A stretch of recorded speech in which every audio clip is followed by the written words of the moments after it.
बिना नमक के वे सारे बस सारहीन कहलाए हैं।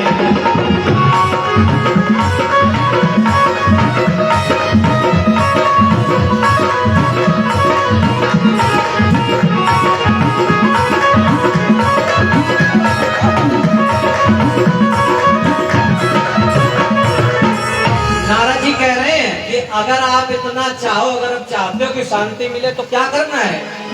हाँ यदि शांति चाहते हो, हाँ यदि शांति चाहते हो तो प्रभु के शुद्ध चरित्र गाओ, तो प्रभु के शुद्ध चरित्र गाओ। अगर आप शांति चाहते हो तो भगवान के चरित्रों का वर्णन करिए। और करना क्या है? ओ श्री नारायण की रची हुई, श्री नारायण की रची हुई भागवत विश्व में प्रगटाओ।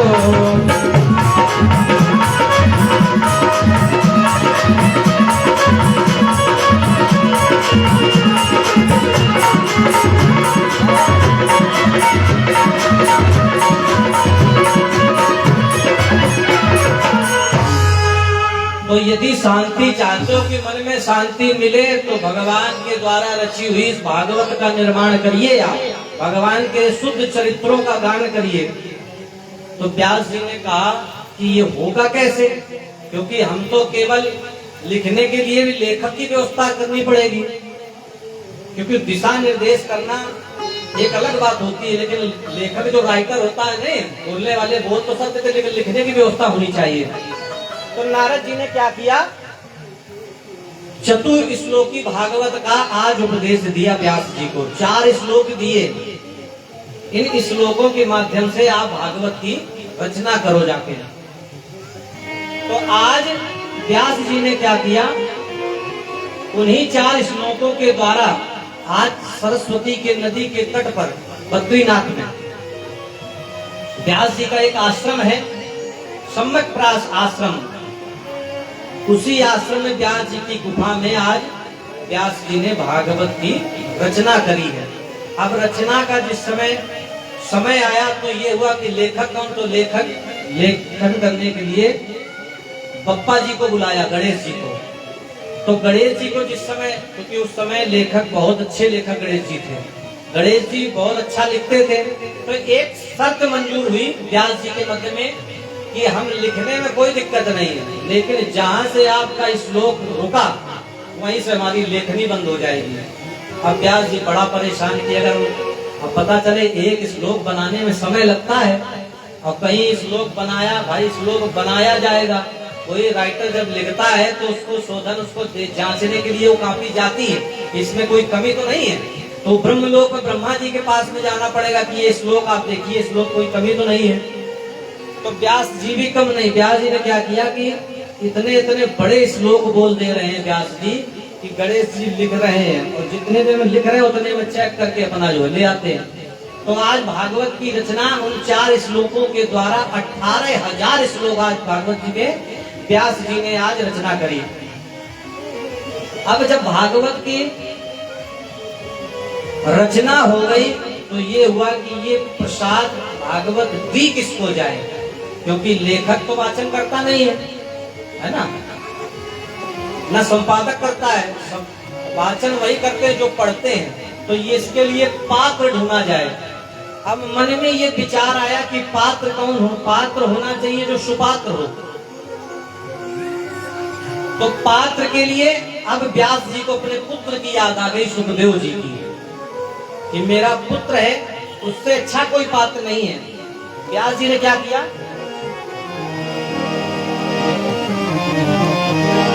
दो शिष्यों को बुलाया और 2 श्लोक याद करा दिए। बोले ये वन में जाओ, गुनगुनाते हुए चले जाओ। तो 2 श्लोक आज उस शिष्य गुनगुना रहे हैं। बरहा पीडम नटवर बपो कर्णयो कर्णकारो विप्रदवासा कनक कपिसो वैजयन्ते च बाला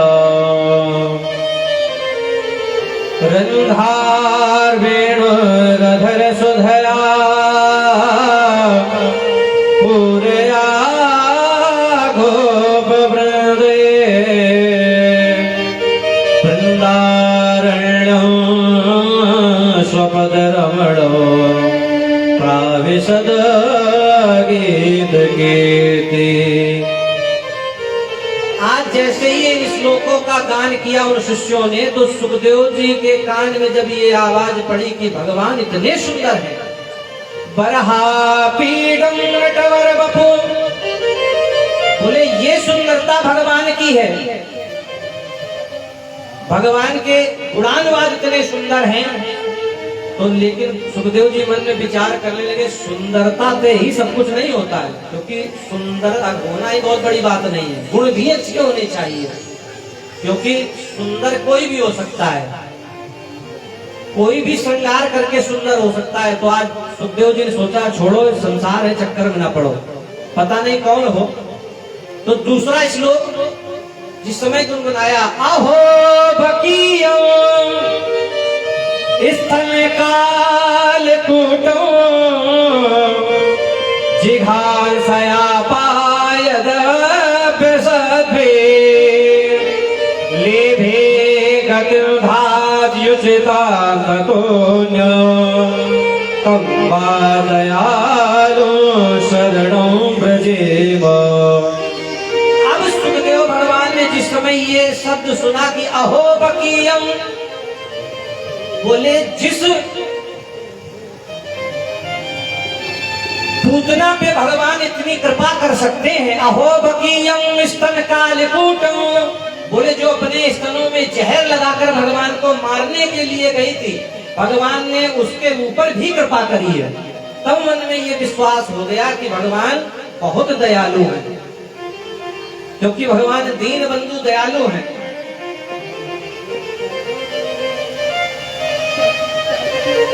भगवान ने ऐसी सृष्टि की रचना करी है,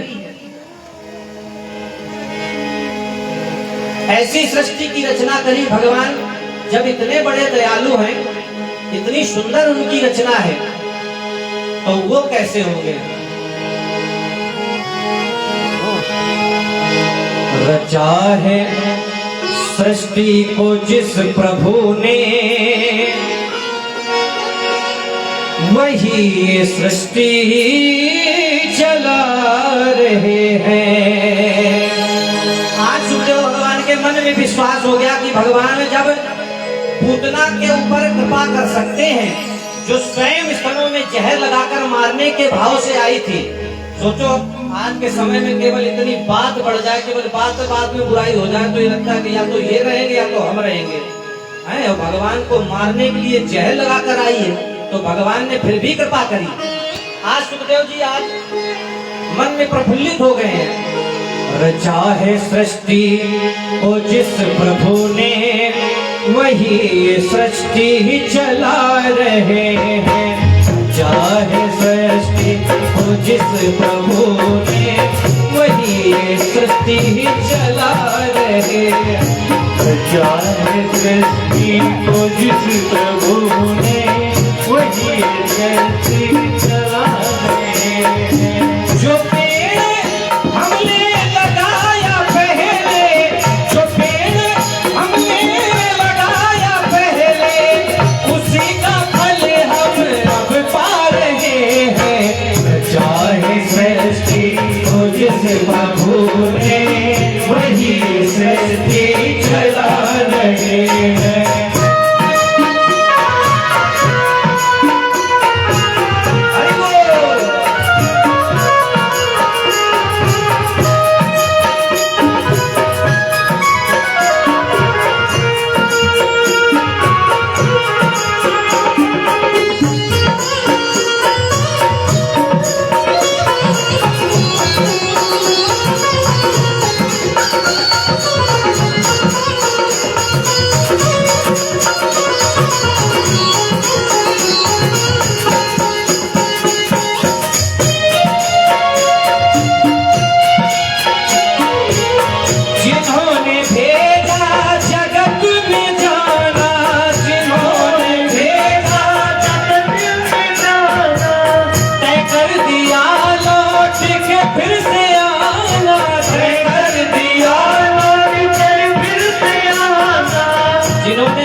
भेजा है उन्होंने ये भी निर्धारित कर दिया है, कहते ना रिटर्न टिकट वो कंफर्म हो चुकी है बिल्कुल।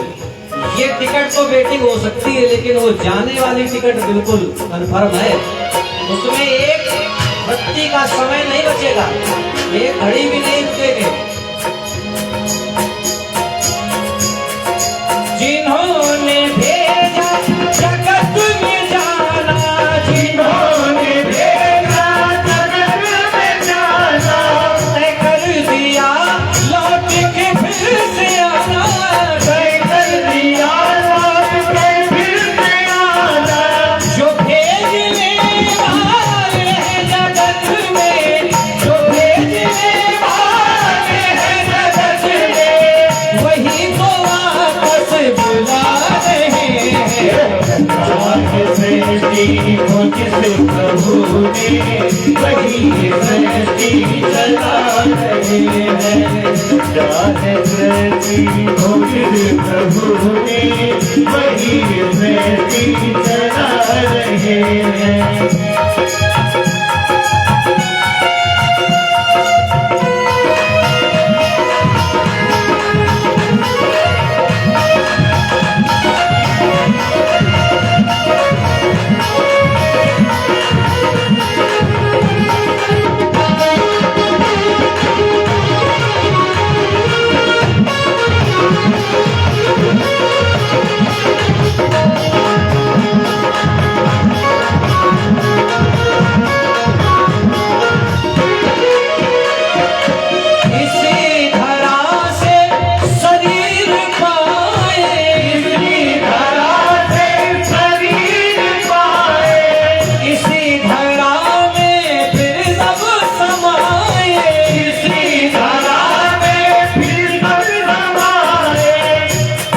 इसी मिट्टी से हम पैदा हुए और इसी मिट्टी में हम मिल जाएंगे। और फिर भी अभिमान करते हैं, अपने तन का अभिमान करते हैं, अपने बल का अभिमान करते हैं, अपने धन का अभिमान करते हैं।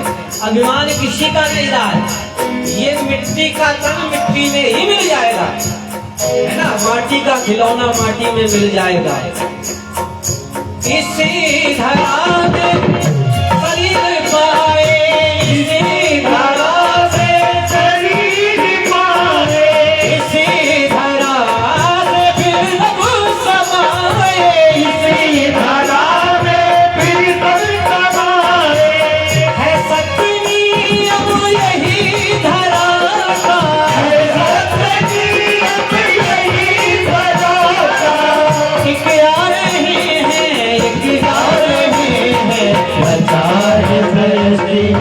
जिस प्रभु ने वही सृष्टि चला रहे हैं। सृष्टि जिस प्रभु ने वही सृष्टि चला रहे हैं।